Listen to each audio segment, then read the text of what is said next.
સંસારી જીવના ભાવ મરણો તારવા કરુણા કરી સરિતા વહાવી સુધાતણી પ્રભુ વીરતે સંજીવની સો શાતી દેખી સરિતને કરુણાભિના હૃદયે કરી મુનિકુંદ સંજીવની સમય પ્રાબત તણે ભાજન ભરી કુંદ કુંદ રચ્યું શાસ્ત્ર સાથિયા અમૃતે પુર્યા ગ્રંથાધિરાજતા રામા ભાવો બ્રહ્માંડના ભર્યા અહો વાણી તારી રસમ રસવા વે નિતરતી મુમુક્ષુને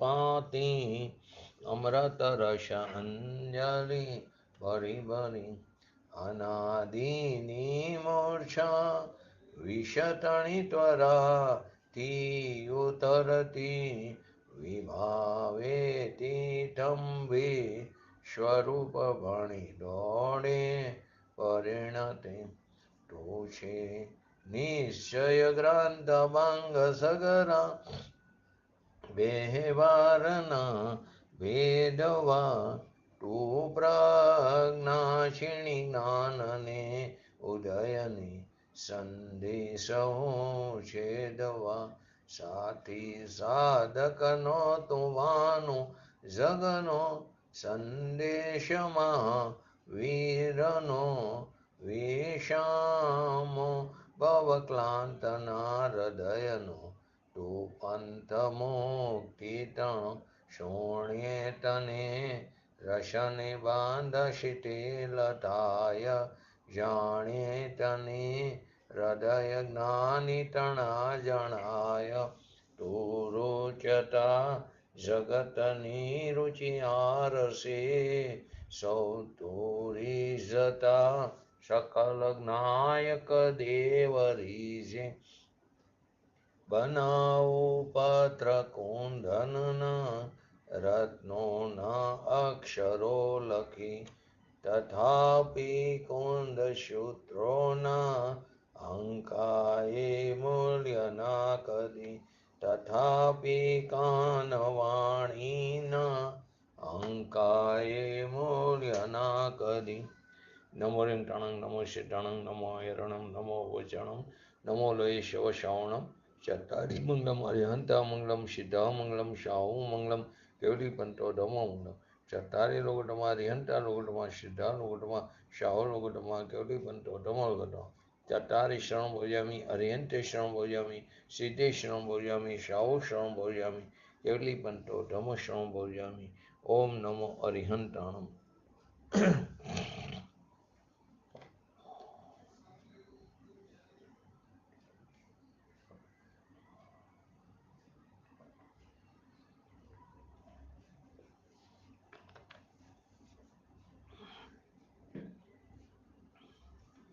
શ્રી સમયસા ગ્રંથાધિરાજ બંધ અધિકારમાં પૂજ્ય ગુરુદેવશ્રીના પ્રવચનના આધારે 267 નંબરની ગાથા સમજી રહ્યા હતા. સંક્ષિપ્તમાં પહેલા 266, 267 અને 171 નંબરનો કરસ આ ત્રણેય સમજ્યા હતા.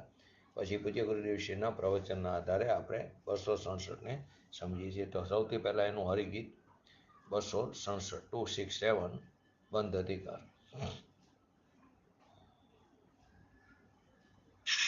જીવ અધ્યવસાન કારણ કર્મથી બંધાય જમ ને મોક્ષ માર્ગે સ્થિત જીવો મુકાય તું શું કરે ભલા. અહીં એમ કે છે આપણે અધ્યવસાય કરીએ તો હું બીજાને બંધ કરાવી દઉં, બીજાને મોક્ષ કરાવી દઉં, પરંતુ સામે જીવના રાગના પરિણામ અને એકત્વ નહીં હોય તો એ બંધને નહીં પામે, અને જો એને વિતરાગપણો નહીં હોય તો એ મોક્ષને પ્રાપ્ત નહીં થાય. માટે આપણો અધ્યવસાય ન હોય પરંતુ એને રાગના સરાગના પરિણામ હોય તો એ બંધને પામશે અને વિતરાગના પરિણામથી એને મોક્ષને પામશે. તો મારો અધ્યવસાય નિરર્થક છે. મારા માટે મારો એ અધ્યવસાય અર્થક્રિયા કરવામાં પર ભાવોમાં અસમર્થ છે, પરંતુ મારા માટે તે અનર્થકારક છે. એ આ ગાથાની અંદર કહેવામાં આવ્યું છે. 171 નંબરનો કરસ કે ફરહીન અધ્યવસાયથી આ આત્મા મોહિત થતો આ લોકના સૌ દ્રવ્ય રૂપે તે સ્વયંને માનતો. આવા નિષ્ફળ નિરર્થક અધ્યવસાયથી મોહિત થયો થકો આપણે આ જીવ આ પોતાના આત્માને તે સર્વરૂપે કરે છે.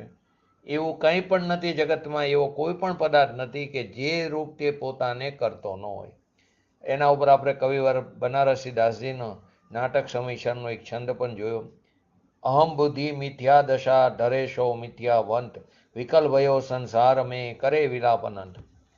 પર પદાર્થોમાં અહમ બુદ્ધિ કરવી, એમાં એકત્વ બુદ્ધિ કરવી, એ જ મિથ્યાત્વ દશા છે. અને જે વ્યક્તિ પર પદાર્થોમાં એકત્વ બુદ્ધિ કરે છે, મિથ્યાત્વ દશાને ધારણ કરે છે, તે કેવો છે? મિથ્યા દ્રષ્ટિ જીવ છે. એવા મિથ્યા દ્રષ્ટિ જીવો સંસારમાં દુઃખી થાય છે અને અનંત વિલાપ કરે છે. પૂજ્ય ગુરુદેવશ્રીએ પણ એવું જ કીધું, આ જગતમાં એવું કાંઈ પણ બાકી નથી કે જે રૂપે અજ્ઞાની પોતાને ન કરતો હોય. વાસ્તવમાં આપણો સ્વભાવ જ્ઞાતા દ્રષ્ટા છે, બધાને જાણનાર છે, પરંતુ પોતે જ્ઞાતા દ્રષ્ટા રૂપે ન રહીને બધાને પોતાના માની બેઠો છે. જો એ બધાનો કરતા ભોગતા બનીને બેઠો છે. આ પ્રમાણે અજ્ઞાનમય અધ્યવસાયથી પોતાને સર્વરૂપે કરીને બેઠો છે. તો આ કરશની અંદર એમ કહે છે કે આ આત્મા મિથ્યા અભિપ્રાયથી, વિપરીત અભિપ્રાયથી ભૂલો થકો 4 ગતિ રૂપી સંસારમાં જેટલી અવસ્થાઓ છે, જેટલા પદાર્થો છે, તે સર્વરૂપે પોતાને થયેલો માને છે. પોતાના શુદ્ધ સ્વરૂપને કેમ ઓળખતો નથી, એને જાણ્યું નથી, એ તરફ દ્રષ્ટિ કરી નથી, એવું અપૂર્વ કાર્ય પ્રગટ નથી કર્યું.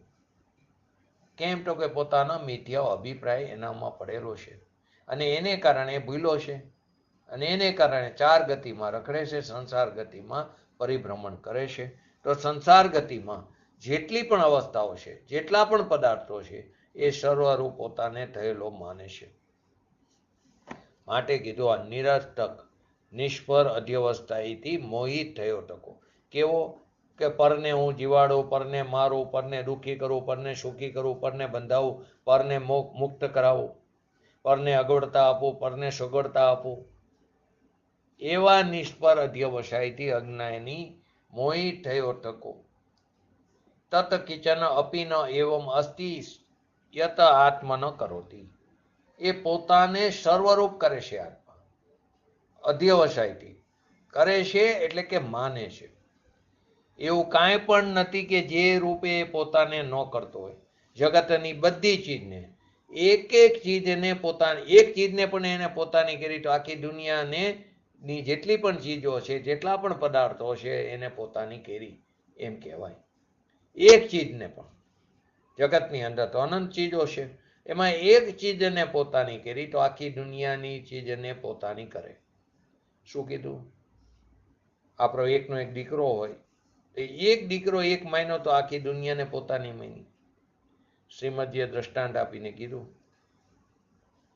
50 માણસોને ઉભા રાખી દીધા, 50 છોકરાઓને ઉભા રાખ્યા હોય, એમાં આ મારું ક્યાંથી આવ્યું?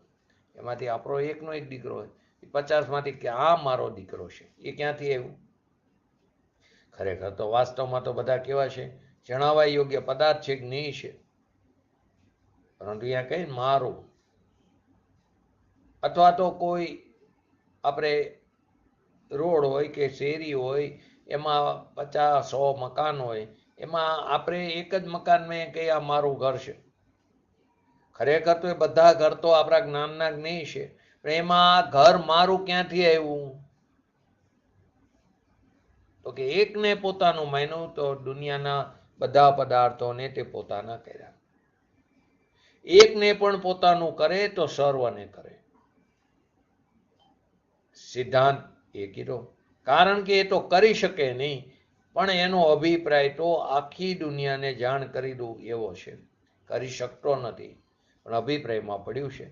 આ મિથ્યા અભિપ્રાયથી ભૂલો થકો ચાર ગતિમાં સંસારમાં જેટલી પણ અવસ્થા, જેટલા પણ પદાર્થો છે એ સર્વરૂપ પોતાને કરે છે. બે વસ્તુ કીધી, જેટલા પદાર્થો છે એની જેટલી અવસ્થા છે પહેલું, અને જેટલા પદાર્થ છે તે સર્વરૂપ પોતાને થયેલો માને છે. કેમ? પોતાના શુદ્ધ ચૈતન્ય સ્વરૂપને તે નથી ઓળખતો, નથી જાણતો, નથી પીછાનતો.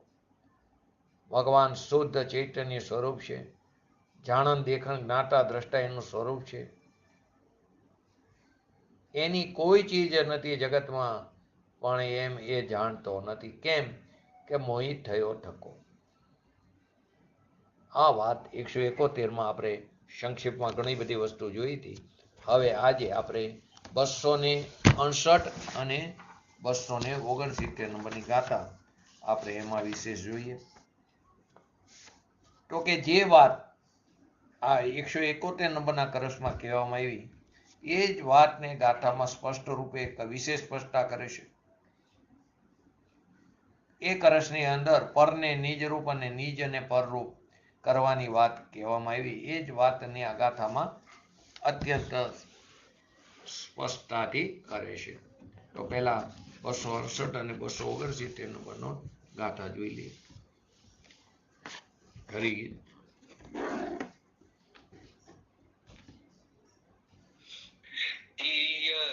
નારક દેવ માનવ પુણ્ય પાપ વિવિધ જે તે સર્વરૂપ નિજને કરે છે જીવ અધ્યવસાનથી.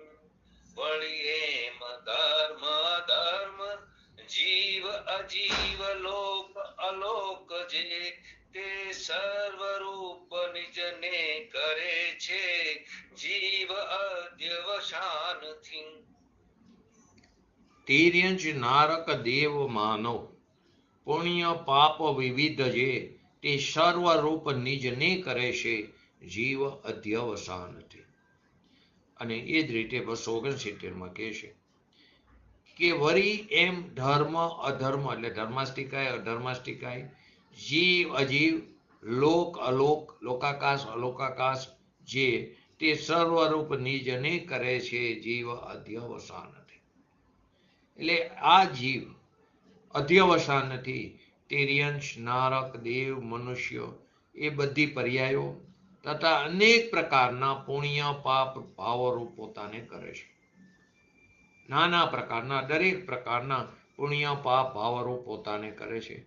એવી જ રીતે 269માં હું કીધું, આ જીવ અધ્યવસાનથી ધર્મ અધર્મ, લોક અલોક, જીવ અજીવ એ બધા રૂપ પોતાને કરે છે. તાત્પર્ય શું થયું કે આ બધા નારક આદિ પર્યાયો એટલે નરક, દેવ, મનુષ્ય, તિર્યંશ આદિ પર્યાયો, પુણ્ય પાપ આદિ ભાવો અને જીવ અજીવ દ્રવ્યોમાં આ જીવ સંસારી જીવ એકત્વ મમત્વ સ્થાપિત કરે છે. અને એકત્વ મમત્વ સ્થાપિત કરીને એનો કર્તા ભોગતા બને છે. નરક આદિ પર્યાયો, પુણ્ય પાપ આદિ ભાવો અને જીવ અજીવ દ્રવ્યોમાં. આત્મખ્યાતિમાં આ ગાથાનો ભાવ સ્પષ્ટ કરતા કીધું કે જેવી રીતે આ આત્મા ક્રિયા જેનો ગર્ભ છે એટલે કે તે ક્રિયાઓ સાથે આત્માનું તન્મયપણું હોવાની માન્યતા રૂપ છે. ક્રિયાઓ સાથે આત્માનું તન્મયપણું હોવાની માન્યતા રૂપ છે. તો પહેલા એમાં એવા હિંસાના અધ્યવસાનથી પોતાને હિંસક કરે છે. કોઈને મારવાનો ભાવ કર્યો એ હિંસાનું અધ્યવસાન થયું, પોતાને હિંસક કરે છે. એવી જ રીતે અહિંસાના અધ્યવસાનથી પોતાને અહિંસક કરે છે. એવી જ રીતે અન્ય અધ્યવસાનોથી પોતાને અન્ય કરે છે. એવી રીતે કોઈ પણ પ્રકારનો અધ્યવસાન લઈ લો તો અન્ય અધ્યવસાનોથી પોતાને અન્ય કરે છે. તેવી જ રીતે ઉદયમાં આવતા નારકના અધ્યવસાનથી પોતાને નારકી કરે છે. ઉદયમાં આવી એ ગતિ તો નારકના અધ્યવસાનથી પોતાને નારકી માની બેઠો છે. એ પર્યાય જે પર્યાય મિલી ને એ પર્યાય જેટલું પોતાનું અસ્તિત્વને માની લીધું છે એમ કહેવા માંગે છે કે નારકના અધ્યવસાનથી પોતાને નારકી કરે છે. ઉદયમાં આવતા તિર્યંશના અધ્યવસાનથી પોતાને તિર્યંશ કરે છે. ઉદયમાં આવતા મનુષ્યના અધ્યવસાનથી પોતાને મનુષ્ય કરે છે. ઉદયમાં આવતા દેવના અધ્યવસાનથી પોતાને દેવ કરે છે. એવી જ રીતે ઉદયમાં આવતા સુખ આદિ પુણ્યના અધ્યવસાનથી પોતાને પુણ્યરૂપ કરે છે. અને એ જ રીતે ઉદયમાં આવતા દુઃખ આદિ પાપના અધ્યવસાનથી પોતાને પાપરૂપ કરે છે. તેવી જ રીતે જાણવામાં આવતા, કેમ કે ધર્માસ્થી અધર્માસ્થી કાંઈ તો જણાવવા યોગ્ય પદાર્થ છે, તો તેવી જ રીતે જાણવામાં આવતા ધર્માસ્તિકાયના અધ્યવસાનથી પોતાને ધર્મરૂપ કરે છે. જાણવામાં આવતા અધર્માસ્તિકાયના અધ્યવસાનથી પોતાને અધર્મરૂપ કરે છે. જાણવામાં આવતા અન્ય જીવોના અધ્યવસાનોથી પોતાને અન્ય જીવરૂપ કરે છે. ઓલામાં તો પોતાની ગતિની વાત હતી, હવે પોતાના સિવાયના પદ્રવ્યની વાત છે. આગળ કીધું એમાં પોતાના જ ભાવોની વાત હતી, પોતાની જ ચાર ગતિની વાત હતી. અહીં કે છે અન્ય દ્રવ્ય, તો કે ધર્માસ્તિકાયના અધ્યવસાનથી પોતાને ધર્મરૂપ કરે છે. જાણવામાં આવતા અધર્માસ્તિકાયના અધ્યવસાનથી પોતાને અધર્મરૂપ કરે છે. જાણવામાં આવતા અન્ય જીવોના અધ્યવસાનોથી પોતાને અન્ય જીવરૂપ કરે છે. આ મારી સ્ત્રી, આ મારો પુત્ર. જાણવામાં આવતા પૂતગલના અધ્યવસાનોથી પોતાને પૂતગલરૂપ કરે છે. આ મારી ગાડી, આ મારું મકાન, તો એ જાણવામાં આવતા પૂતગલના અધ્યવસાનથી પોતાને પૂતગલરૂપ કરે છે. એવી જ રીતે જાણવામાં આવતા લોકાકાશના અધ્યવસાનથી પોતાને લોકાકાશરૂપ કરે છે. એવી જ રીતે જાણવામાં આવતા લોકાકાશના અધ્યવસાનથી પોતાને અલોકાકાશરૂપ કરે છે. ટૂંકમાં એમ કહેવા માંગે છે, આત્મા અધ્યવસાનથી પોતાને સર્વરૂપ કરે છે. જગતમાં એવું કોઈ પણ પદાર્થ બાકી નથી રહેતું કે જે રૂપે પોતાને ન કરે. જો અહીં ટીકામાં પહેલા વાક્યમાં આચાર્ય દેવે શું કીધું કે અજ્ઞાની જે જીવ છે એ અજ્ઞાની ક્રિયા જેનો ગર્ભ છે એવા હિંસાના અધ્યવસાનથી પોતાને હિંસક કરે છે. અહીંયા કહેવાનો મતલબ એ છે તાત્પર્ય કે હિંસાનો અધ્યવસાન જ્ઞાનીને થઈ રહ્યો છે. એમાં કોઈને મારવાની ક્રિયા કરવાનો અભિપ્રાય એનામાં વિદ્યમાન છે. તે અભિપ્રાય પૂર્વક જે હિંસાદી સહિત ભાવ થાય છે, મારવાના ભાવ થયા ને, હિંસાદી સહિત ભાવ ત્યાં અભિપ્રાયમાં પડ્યું છે, તો એ અજ્ઞાનીને પર પ્રતિ એને એકત્વ, મમત્વ, કર્તૃત્વ, ભોક્તૃત્વની માન્યતા હોય ને હોય, માન્યતા રૂપ જ છે. કેમ કે એના અભિપ્રાય પૂર્વક એ હિંસાદી સહિત ભાવ થાય છે, એમાં કોઈને મારવાની ક્રિયાનો અભિપ્રાય એની અંદર વિદ્યમાન પડ્યો છે. એ જ પ્રમાણે અહીંયા હિંસાના અધ્યવસાનથી, જે પ્રમાણે હિંસાના અધ્યવસાનથી જીવ પોતાને હિંસક કરે છે, તેવી જ રીતે નરક આદિ ગતિકર્મના ઉદયમાં થતી નરક આદિ જે પર્યાયો છે, પુણ્ય પાપના ભાવો છે, અને જાણવામાં આવતા ધર્માદિ દ્રવ્યોમાં પણ અજ્ઞાની એકત્વ, મમત્વ, કર્તૃત્વ અને ભોક્તૃત્વ સ્થાપિત કરે છે. નરકાદિ ચારે ગતિ એ ગતિકર્મના ઉદયમાં, નરકાદિ પર્યાયોમાં, પુણ્ય પાપના ભાવોમાં, અને જાણવામાં આવતા અનંત દ્રવ્ય ધર્માદિ આદિ દ્રવ્યોમાં પણ અજ્ઞાની જીવ એકત્વ, મમત્વ, કર્તૃત્વ અને ભોક્તૃત્વ સ્થાપિત કરે છે. એ જ વાતને એક લીટીમાં શું કીધું આચાર્ય દેવે? અજ્ઞાની પોતાને સર્વરૂપે કરે છે. હવે આપણી જે પોતાને સર્વરૂપ કરવાની અનાદિકાળથી જે વૃત્તિ છે, એ વૃત્તિ જ મિથ્યાત્વ છે, મહાપાપ છે, અનંત સંસારનું કારણ છે, રખડવાનું કારણ છે. અને અનુસાર પ્રવૃત્તિ પણ કેવી આપણી મિથ્યા ચારિત્રરૂપ છે. ચાર ગતિમાં આપણે 84 લાખ યોનિઓમાં ભટકી રાખી છે. આ કારણે આચાર્ય જયસેનજીએ આ ગાથાની ટીકામાં નારક, તિર્યન, દેવ, મનુષ્ય, પુણ્ય અને પાપને કર્મજનિત વિભાવ ભાવ કીધો. નારક, તિર્યંશ, દેવ, નારકી, મનુષ્ય, પુણ્ય, પાપ આદિ ને કર્મજનિત વિભાવ ભાવ કીધો, અને ધર્માદિ આદિને જ્ઞેય કીધો, જાણવામાં આવતા પદાર્થો. માટે આ રીતે અજ્ઞાની જીવ વિભાવ ભાવો અને જ્ઞેય પદાર્થોમાં, વિભાવ ભાવની અંદર નરક, નારકી, તિર્યન, દેવ, મનુષ્ય આદિ, પુણ્ય પાપ આદિ, અને જ્ઞેય પદાર્થની અંદર ધર્માદિ આદિ, એમાં એકત્વ મમત્વ કરે છે એની અંદર, અને એકત્વ મમત્વને કારણે કરતા ભોગતા બને છે.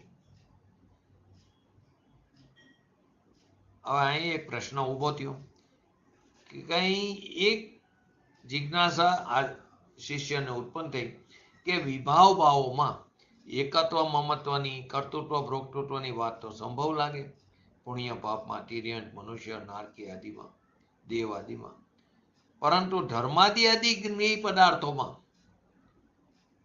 કોણ એકત્વ મમત્વ કરે? ધર્માસ્તિકાયમાં, અધર્માસ્તિકાયમાં, લોકાકાશમાં, અલોકાકાશમાં કોણ એમનો કરતા ભોગતા બને? એ પ્રશ્ન ઉત્પન્ન થયો, જિજ્ઞાસા થઈ.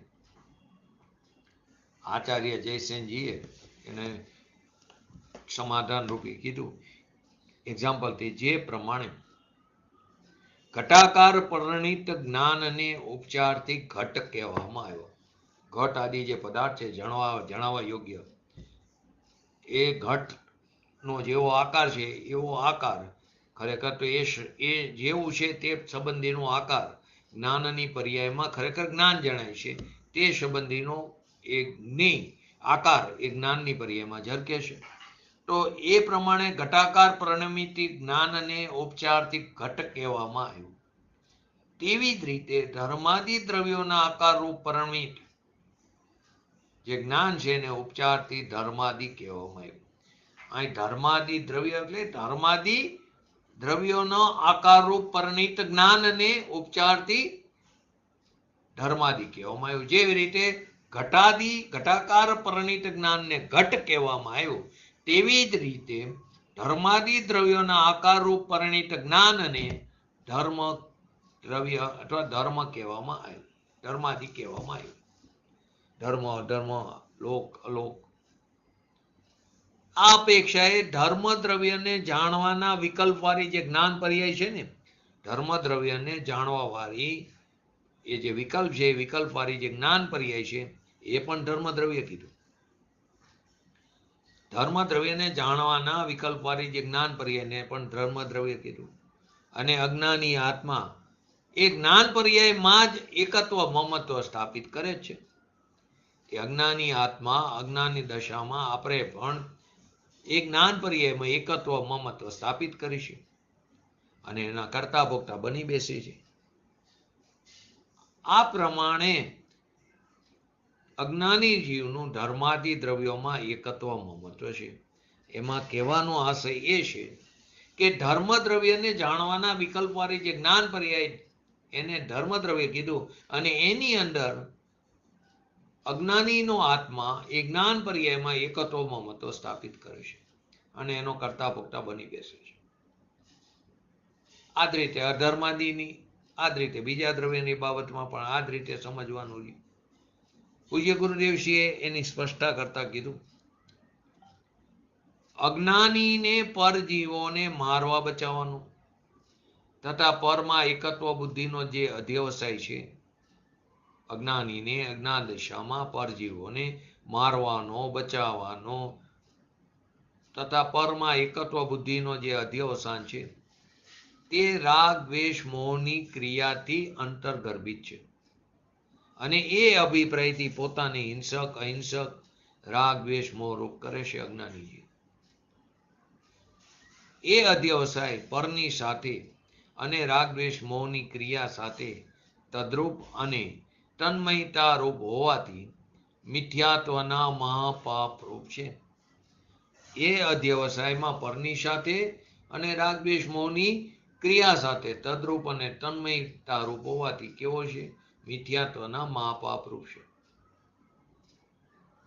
પરજીવોની દયા પારવાનો જે ભાવ છે તે ભલે ને પુણ્ય ભાવ છે, પરંતુ તેમાં હું પરજીવોની દયા પારી શકું છું, હું એમની રક્ષા કરી શકું છું, એવી જે માન્યતા છે તે માન્યતા મિથ્યાત્વનું પોષક છે.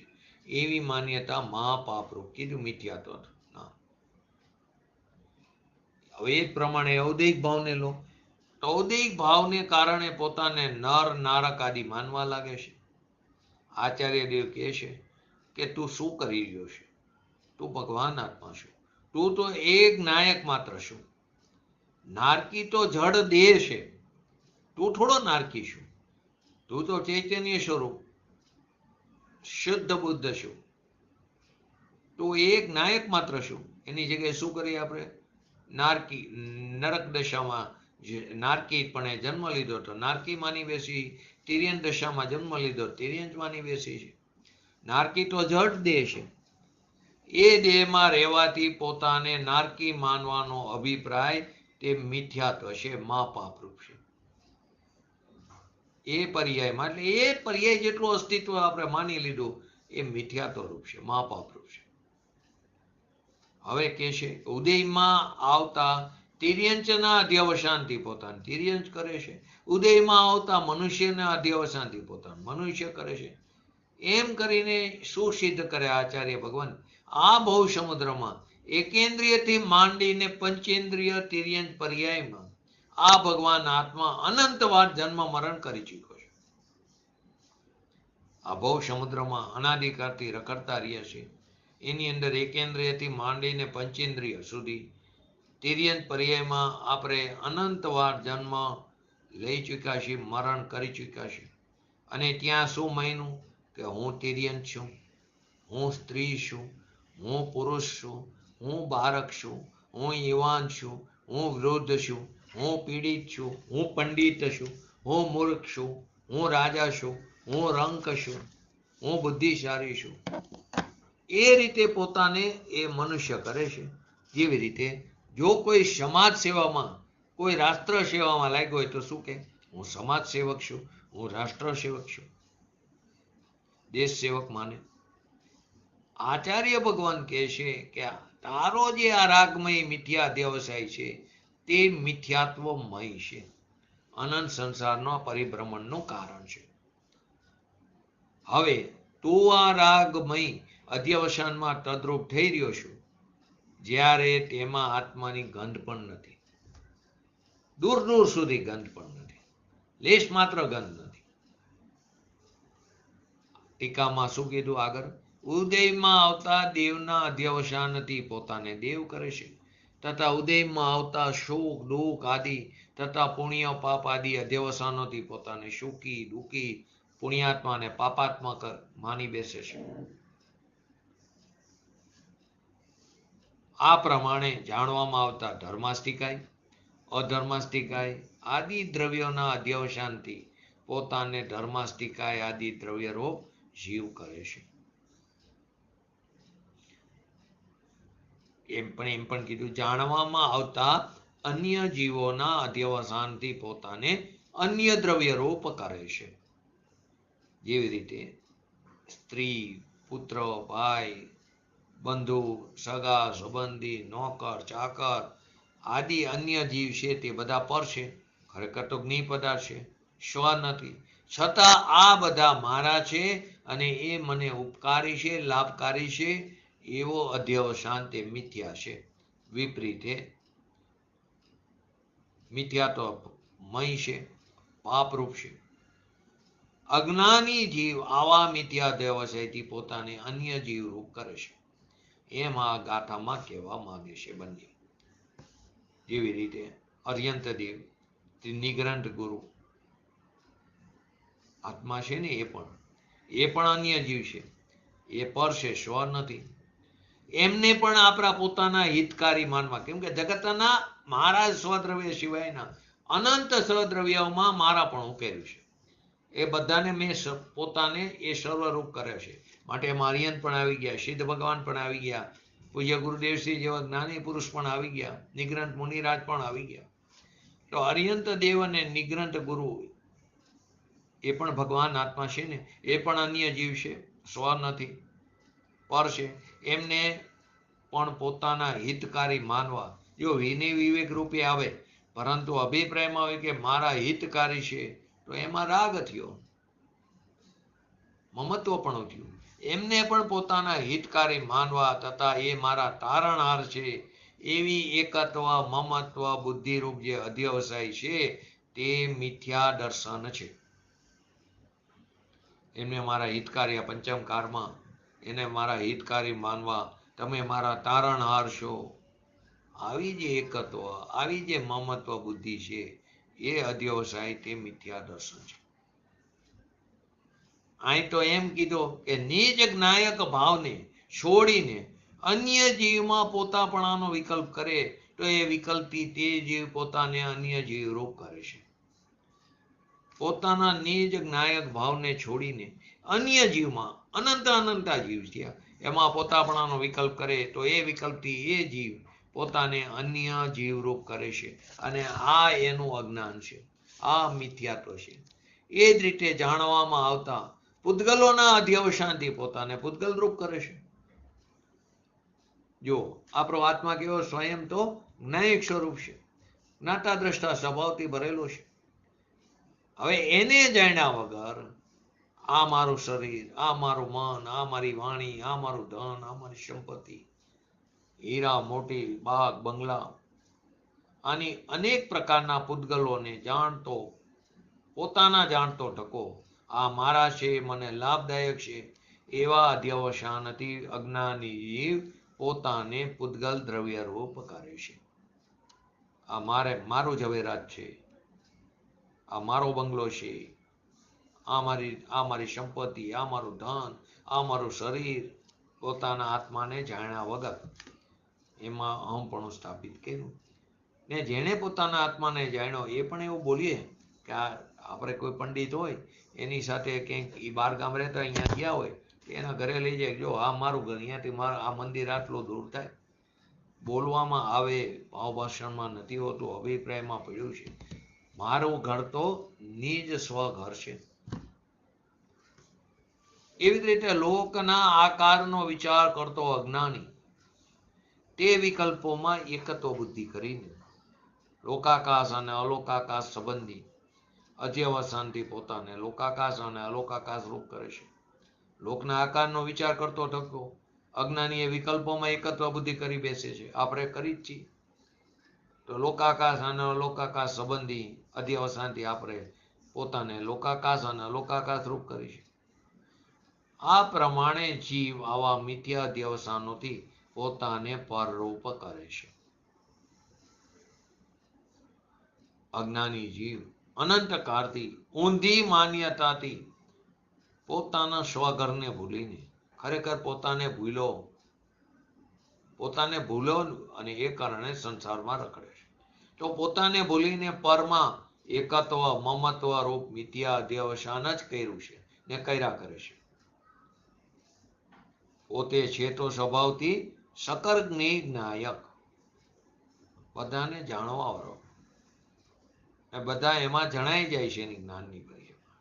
છતાં પણ પોતાનું સ્વરૂપ જાણ્યા વગર જ તે જે અન્ય પદાર્થોને જાણે છે અથવા તો જે અન્ય જ્ઞેયો એનામાં જાણવામાં આવે છે તે સર્વરૂપ પોતાને માનવા લાગે છે. આવી મિથ્યા માન્યતાથી જીવ અનંત કાળથી સંસારમાં ભટકી રહ્યો, રખડી રહ્યો, પરિભ્રમણ કરી રહ્યો છે. કારણ કે આ મિથ્યા માન્યતા જ બંધનું કારણ છે. તાત્પર્ય શું થયું કે સર્વ અધ્યવસાન ભાવ અજ્ઞાન રૂપ છે. એ કારણે આપણે એને પોતાનું પરમાર્થ સ્વરૂપ ન સમજવું જોઈએ, કોઈ પણ અધ્યવસાન ભાવ. આ પ્રમાણે ગાથામાં એમ જ કહેવામાં આવ્યું છે કે અજ્ઞાની આત્મા કર્મોદયથી પ્રાપ્ત થતી નર નારક આદિ પર્યાયો, કર્મોદય નિમિત્ત છે, કર્મનો ઉદય, એનાથી પ્રાપ્ત થતા સંયોગ એટલે નરક નારકી આદિ પર્યાયો, અનેક પ્રકારના પુણ્ય પાપના પરિણામો તથા જાણવામાં આવતા ધર્મ અધર્મ આકાશ કાળ અને લોક અને પૂતગલ દ્રવ્ય રૂપ, ધર્મ અધર્મ આકાશ અને કાળ અને પૂતગલ દ્રવ્ય રૂપ અજીવ દ્રવ્યો તથા પોતાના આત્માથી ભિન્ન અન્ય જીવોમાં પોતાપણું કરે. એટલે જીવ પણ આવી ગયો, અજીવ પણ આવી ગયો, ધર્મ પણ આવી ગયો, અધર્મ પણ આવી ગયો, આકાશ પણ આવ્યો ને કાર પણ આવ્યો. એ બધામાં એકત્વ મમત્વ સ્થાપિત કરે છે. પોતાને એનો કરતા ભોગતા માને છે. માટે આચાર્ય ભગવાન શું કહે છે? અધિક શું કહી, જગતમાં એવો કયો પદાર્થ છે કે જે આપણા જ્ઞાનનું જ્ઞેય બનતો ન હોય? બને છે ને, જે આપણા જ્ઞાનનું જ્ઞેય બનતો જ હોય છે અને એને પોતાના માનતો ન હોય. અનંત અનંત પદાર્થ આપણા જ્ઞાનનું જ્ઞેય બને છે, પરંતુ આપણે શું કરી ભૂલ? એને પોતાના માની બેસી છે, એમનામાં મમત્વ કરી બેસી છે. એમાં મમત્વ આપણે સ્થાપિત કરતા ન હોય એવું ક્યાં બને? બધામાં મમત્વ સ્થાપિત કરી બેસી છે, એના કરતા ભોગતા બની બેસી છે. માટે આચાર્ય ભગત એમ કે છે, જગતમાં એવો કયો પદાર્થ છે કે જે એના જ્ઞાનનું જ્ઞેય બનતો હોય અને એને પોતાનો માનતો ન હોય, એમનામાં મમત્વ સ્થાપિત કરતો ન હોય અને એમનો કરતા ભોગતા બનતો ન હોય? એવો કયો જગતમાં પદાર્થ છે? કોઈ એવો નથી, બધામાં કરી છે. આપણે અજ્ઞાન દશામાં પરમાં એકત્વ બુદ્ધિપૂર્વક થતા આ ભાવ જ રાગ દ્વેષ આદિ પરિણામ જ અધ્યવસાન ભાવ કહેવાય છે. અજ્ઞાનીઓના પરમાં એકત્વ બુદ્ધિપૂર્વક થતા જે પ્રકારના ભાવ છે, આ પ્રકારના એ જ રાગ દ્વેષ આદિ પરિણામ જ અધ્યવસાન ભાવ કહેવાય છે. અને આ અધ્યવસાન ભાવ જ બંધનું કારણ છે. હવે આ જ ભાવનો પોષક રૂપી 172 નંબરનો કળશ છે. સર્વ દ્રવ્યથી ભિન્ન છે તો પણ આત્મ રામ, વિશ્વરૂપ નિજ નહીં કરે અધ્યવસાય પ્રભાવ. મોજ મૂરશે એકલું અધ્યવસાનનું જાણ, મોહ નહીં હો જે અને તેને મુનિવર માન. શું કહે છે?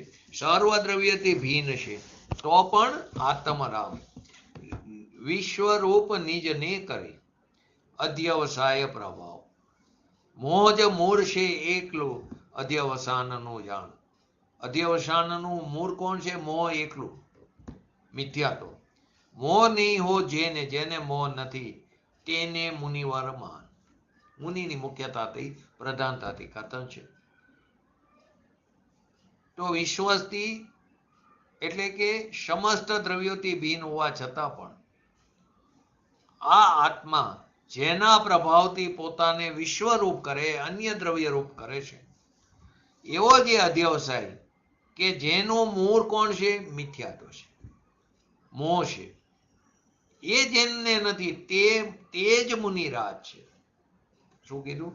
વિશ્વથી એટલે કે સમસ્ત દ્રવ્યોથી, પોતાના જીવ દ્રવ્ય સિવાય બધું આવી ગયું, તે સમસ્ત દ્રવ્યોથી ભિન્ન હોવા છતાં પણ આ ભગવાન આત્મા જેના પ્રભાવથી, ક્યાં કોના? અધ્યવસાનના પ્રભાવથી પોતાને વિશ્વરૂપ કરે છે. આ જે અધ્યવસાન છે એનું મૂળ શું છે? મોહ છે, મિથ્યાત્વ છે. હવે આવું જેમને નથી તેવો જ મુનિરાજ છે. આ કળશના પદ્માનુવાદમાં કવિવર પંડિત બનારસીદાસજી નાટક સમયસરમાં રચના કરી કે સદા કર્મશો ભિન્ન સહજ ચેતન કહો, સદા કર્મશો ભિન્ન સહજ ચેતન કયો, મોહ વિકલતા માની મિથ્યાતી હે રહ્યો, કરે વિકલ્પ અનંત હમંતી ધારી કે, સો મુનિ જો ઠીર હોડ મમત નિવારી કે. આ ચેતનાત્મા કર્મોથી, ભાવ કર્મરૂપ વિકારી ભાવોથી કેવો છે? સદા ભિન્ન જ છે. તો પણ મિથ્યાત્વને કારણે, મોહને કારણે પર પદાર્થોમાં અને વિકારી ભાવોમાં એકત્વ બુદ્ધિ કરીને દુઃખી થઈ રહ્યો છે. મિથ્યાત્વને કારણે જ આપણે દુઃખી થઈ છે. પર કેમ કે પર પદાર્થની વિકારી ભાવોમાં એકત્વ મમત્વ કરી બેઠી છે, મિથ્યાત્વ થઈ રહ્યા છે. આ અજ્ઞાની જીવ પર પદાર્થોમાં અહમ બુદ્ધિ ધારણ કરીને જ્યાં કરવું જોઈએ હમપણું ત્યાં કરતા નથી, પરમાં હમપણું સ્થાપિત કરી બેસી છે. પર્યાયનો એવો સ્વભાવ છે, નીકળે તો ક્યાંય ને ક્યાંય હમપણું સ્થાપિત કરીને ઉત્પન્ન થાય તો સ્વમાં કરે તો વિતરાગતા પ્રાપ્ત થાય છે. પરમાં હમપણું સ્થાપિત કરે તો રાગદ્વેષ આદિ થાય છે. હસતી હસતી બહાર નીકળે, રોતી રોતી વ્યય થાય, કેમ કે કાર્ય થતું નથી, કેમ કે અનાદિકાળથી સંસારમાં જીવ રખડે છે. તો કે અજ્ઞાની જીવ પર પદાર્થોમાં અહંબુદ્ધિ ધારણ કરીને અનંત વિકલ્પ કરે છે, પરંતુ તે મુનિરાજ જ ખરેખર સાચા મુનિરાજ છે, જે પર પદાર્થો અને વિકારી ભાવોથી મમત્વ તોડીને પોતાના ભગવાન આત્મામાં સ્થિર થઈ ગયા છે. એ જ સાચા મુનિરાજ છે. ને અજ્ઞાની જીવ પર પદાર્થોમાં અહંબુદ્ધિ ધારણ કરીને આપણે અનંત વિકલ્પ કર્યા કરે છે. પૂજ્ય ગુરુદેવશ્રી આ ગાથાને સમજાવતા, આકર્ષના ભાવને સમજાવતા કહે છે, પોતાનો એક નાયક સ્વભાવ તો જગતના બધા પદાર્થોને જાણવાના સામર્થ્ય વાળો છે. જાણવાનું એટલે જણાઈ જાય છે, ઝરકી જાય છે, અવભાષિત થાય છે. પોતાનો એક નાયક સ્વભાવ તો જગતના બધા પદાર્થોને જાણવાના સામર્થ્ય વાળો છે. જગતમાં કોઈ એવો પદાર્થ બાકી ન રહેતો હોય કે જે એના જ્ઞાનમાં ઝરકતો ન હોય. જો બાકી રહી જાય ને તો જ્ઞાનનું જ્ઞાનત્વ ખતમ થઈ જાય. તો કે જણાયા વગર રહેતો જ નથી. બધા પદાર્થોને જાણવાના સામર્થ્ય વાળો છે, પરંતુ અજ્ઞાની જીવ એ સામર્થ્યને ભૂલીને આખા જગતને કોઈને કોઈ રૂપે પોતાનું માને છે જ નહીં પદાર્થ, અને માનીશી શું કે મારું છે, એમાં પોતાનું કર્તૃત્વ માને છે. આ બધા અજ્ઞાનનું મૂળ એકમાત્ર મોહ છે, એટલે કે મિથ્યાત્વ છે, મિથ્યા માન્યતા છે. પરમાં એકત્વ બુદ્ધિનો જે અધ્યવસાય છે ને, એનું મૂળ એક મિથ્યાત્વ છે. એવો મિથ્યા અધ્યવસાય જેને નથી તે જ જ્ઞાની છે અને તે જ મુનિ છે. અહીંયા મુનિ દશાની પ્રધાનતાથી કથન છે.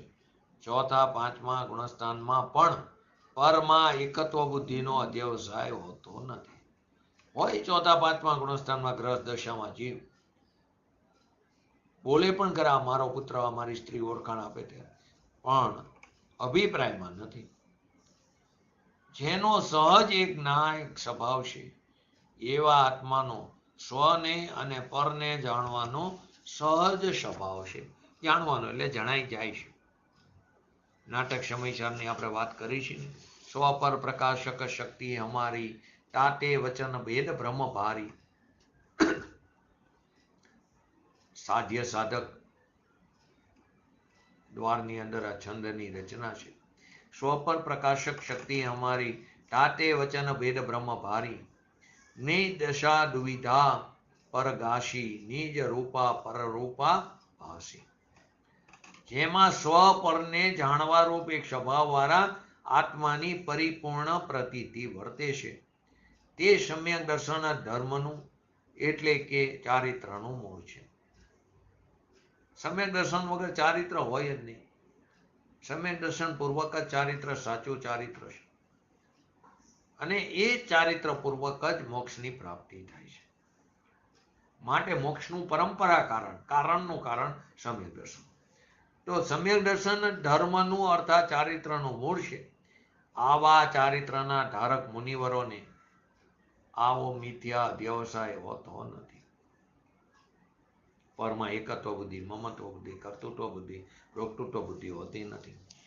મોજ જેનું મૂળ છે એવો અધ્યવસાન જેમને નથી, મોજ જેનું મૂળ છે એવો અધ્યવસાય જેને નથી, તથા સમ્યક દર્શન જેનું મૂળ છે એવા ચારિત્રના ધારક આવા મુનિરાજ છઠ્ઠા સાતમા ગુણસ્થાનમાં ઝૂલતા પ્રચુર આનંદમાં એ ઝૂલે છે. એ પ્રચુર આનંદમાં ઝૂલનાર મુનિરાજ જ હોય છે, સકલ ચારિત્રના ધારક છે. જેમ ધર્મનું મૂળ સમ્યક દર્શન છે, તેમ અધ્યવસાનોનું મૂળ મિથ્યા દર્શન છે. ધર્મનું મૂળ સમ્યક દર્શન, તો અધ્યવસાનોનું મૂળ કોણ છે? મિથ્યા દર્શન છે. ને આવો અધ્યવસાય મુનિવરોને હોતો નથી. મુનિવરોને છ કાયના જીવોની રક્ષાનો વિકલ્પ તો આવે, માટે તો ઇન્ડિયા સમિતિથી ચાલે, પરંતુ તે એ વિકલ્પના સ્વામી એના કરતા નથી થતા. એ વિકલ્પના સ્વામી અને કરતા થતા નથી. તેઓ માત્ર તેના જ્ઞાતા દ્રષ્ટા જ રહે છે. આપણે શું માની મેં બચાવ્યું, આપણે કરતા હડતા બની બેસી છે, કરતા ધરતા બની બેસી છે. આ રીતે આ કરસમાં એમ જ કહેવામાં આવ્યું કે જે મુનિરાજોને પર પદાર્થો અને વિકારી ભાવોમાં એકત્વ, મમત્વ અને કર્તૃત્વ ભોક્તૃત્વ બુદ્ધિ ન હોય, જે મુનિરાજોને પર પદાર્થોમાં વિકારી ભાવોમાં પુણ્ય પાપ આદિ એ ભાવોમાં એકત્વ, મમત્વ અને કર્તૃત્વ ભોક્તૃત્વ બુદ્ધિ ન હોય, અને જેઓ પોતાના સ્વરૂપમાં સ્થિર રહેતા હોય, તે મુનિરાજ જ સાચા મુનિરાજ છે. અસ્થિથી પણ લીધું, નાસ્તિથી પણ લીધું. મુનિ ધર્મનો મૂર્ત પર પદાર્થો અને વિકારી ભાવોમાંથી એકત્વ, મમત્વ તોડીને કર્તૃત્વ ભોક્તૃત્વથી છૂટીને પોતાના ત્રિકારી ભગવાન આત્મામાં એકત્વ, મમત્વ હોવું અને નિજ ભગવાન આત્મામાં જામી જવું, રમી જવું, રમમાણ થઈ જવું. જો આ છે તો બધું છે. પોતાના ભગવાન આત્મામાં એકત્વ, મમત્વ પણ એમાં જામી જવું, રમી જવું, એ બધું છે તો બધું છે. અને જો આ નથી તો એકડા વગરના મીંડા જેવું છે, કાંઈ પણ નથી. આના વાગર બાયમાં કેટલા પણ ક્રિયાકાંડ કેમ ન હોય. નગ્ન દિગંબર મુનિપણું ધારણ અનંતવાર કરી ચૂક્યા છે. અનંતવાર મુનિ દીક્ષા ધારણ કરી યથા યોગ્ય પંચમહાવ્રત 28 મૂળગુણોનું પાલન કરતા હોય, 5 સમિતિ, 3 ગુપ્તી આદિનું પાલન કરતા હોય. યથા યોગ્ય પોતાના માટે બનાવેલો ચોખાનો આહાર પણ ન લે, પ્રાણ જાય તો પણ ન લે. એની ચામડી ઉતેડી નાખો ને અંદર મરચું ભભરાવો, ઉકારો ન કરે, એવું કડક બાહ્ય ચારિત્રનું પાલન કરતા હોય. છતાં પણ પોતાને આત્માને ન ઓળખાતો એકડા વગરના મીંડા જેવું છે. ને આવું આપણે પણ અનંતવાર કરી શક્યા છીએ. જો એક કમંડળનો ઢગલો કરી તો મેરુ પર્વત જેટલો ઊંચો થાય, અથવા તો એ માતાઓના રુદન આંસુ ભેગા કરી તો સમુદ્ર ભરાઈ જાય. એટલી વાર આપણે મુનિ દીક્ષા ધારણ કરી છે, પરંતુ જ્યાં રમમાણ થવાનું છે તે તરફ દ્રષ્ટિ કરી નહીં અને બાહ્ય ત્યાગને ત્યાગ માની બેઠો. ખરેખર સાચો ત્યાગ તો અંદરથી રાગ દ્વેષાદી ભાવોની ઉત્પત્તિ ન થવી, પરંતુ આપણે તો બાહ્ય ત્યાગને ધર્મ માની બેઠા. નિરર્થક છે. માટે કીધું પોતાના આત્માને જાણ્યા વગર બાહ્યમાં કેટલા પણ ક્રિયાકાંડ કેમ ન હોય, કેટલા પણ શુભભાવ કેમ ન હોય, બાહ્ય આચરણ પણ કેટલું નિર્મળ કેમ ન હોય, પરંતુ આ બધું હોય તો પણ એ સાચું મુનિપણું નથી. ટૂંકમાં આ કરશમાં, આ ગાથાઓમાં કહેવામાં આવ્યું કે આપણે જગતની અંદર આપણા જીવ દ્રવ્ય સિવાય બાકીના અન્ય જેટલા પણ જીવ દ્રવ્યો અને બાકીના બધા અન્ય દ્રવ્યોમાં આપણે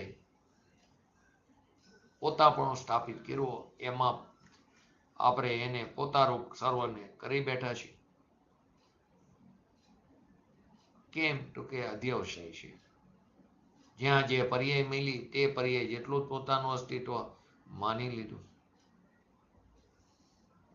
એક સમય જેટલી જે પર્યાય છે બીજા સમય તેનો વ્યય થઈ જાય. એ પર્યાય જેટલું પોતાના અસ્તિત્વને માની લીધું. પર્યાય તો ક્ષણિક છે, એ મિથ્યા અભિપ્રાય થયો. એનું એક્ઝામ્પલ લઈને આજનું પૂરું કરી. કોઈ રાજા છે, પહેલાના કાળની અંદર નિમિત્ત જ્ઞાની મુનિરાજો પણ ઘણા હતા. પવિત્રતા હતી એટલી. અત્યારે તો કોઈ ભૂલ કરે તો ઉપરથી દંડ દેવા કોઈ દેવો પણ આવતા નથી. આ નિકૃષ્ટ કાર છે. છતાં પણ એવા કોઈ શુભ પરિણામ હશે તો સાચી વસ્તુ સાંભળવા મળી. પૂજ્ય ગુરુદેવશ્રી જેવા જ્ઞાની પુરુષોનો સંયોગ મળ્યો. તત્વની ઉપરની રુચિ થઈ. હવે એ રુચિને ખરેખર તો પલટાવવાની છે, અંતરંગ કરવાની છે. સત્સન્મુખ પુરુષાર્થને પ્રબળ કરવાનો છે. તો એ રાજાને નિમિત્ત જ્ઞાની મુનિરાજ શહેરમાં પધાર્યા, આવ્યા, મહેલમાં બોલાવ્યા આદર સત્કારથી. તો રાજાએ કીધું કે મારું મરણ થશે તો હું ક્યાં જઈશ, એમ હવે પછીની મારી પર્યાય કઈ હશે.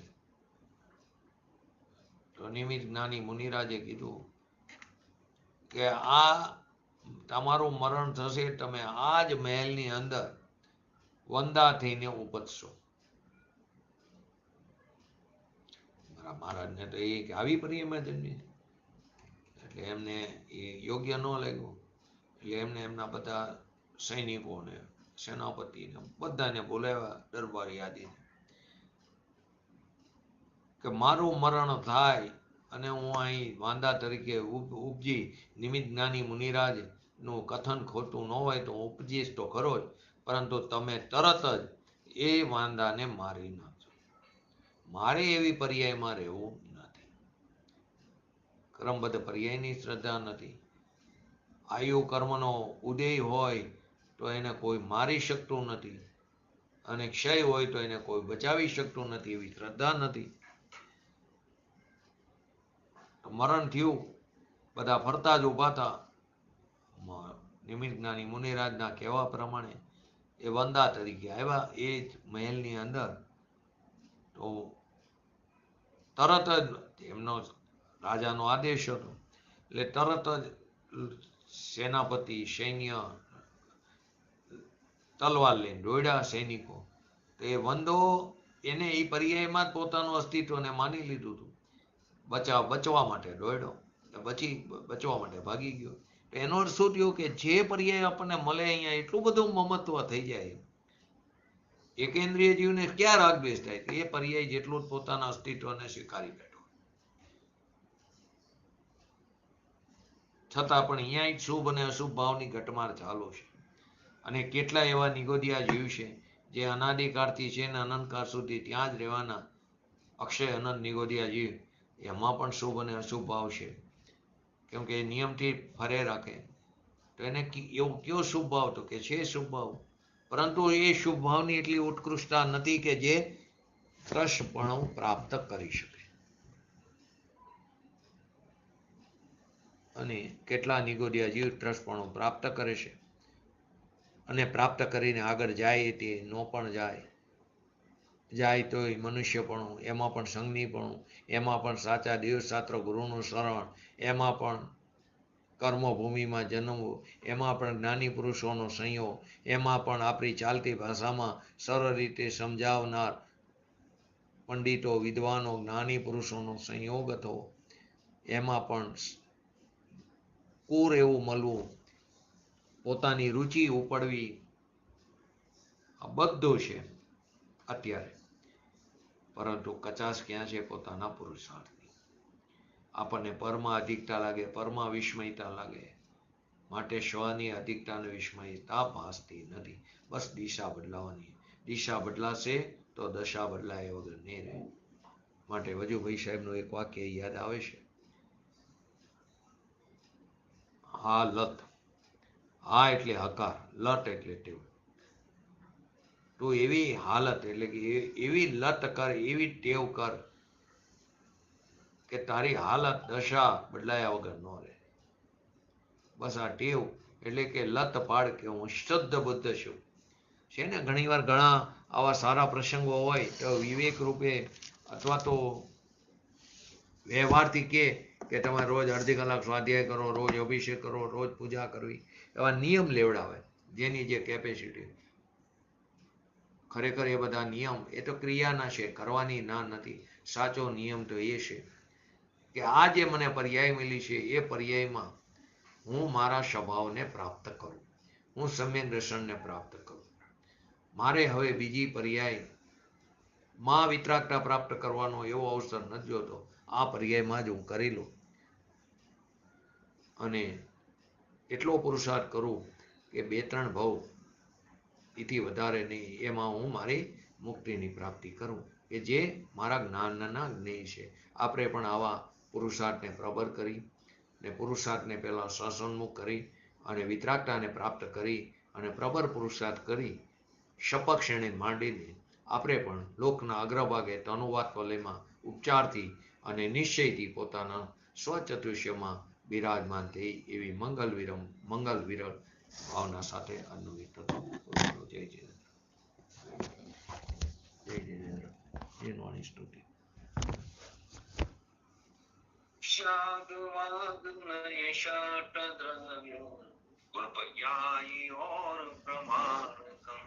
जड़ कर्म चेतन बंध कायर कर्म के अवसान का कह कर स्वरूप यथार्थ जग का जो किया उपकार है उसके लिए जिन वाणी मात को वंदना शत बार है, वंदना शत बार।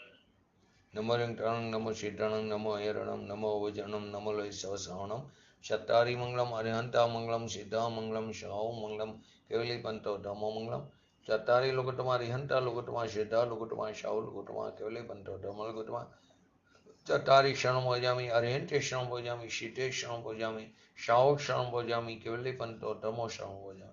बोलिए श्री पंचपति भगवंतोनो जय हो।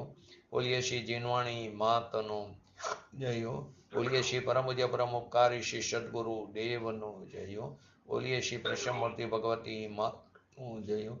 बोलिए श्री सनातन जैन दिगंबर धर्मनो जय हो। जय हो, जय हो।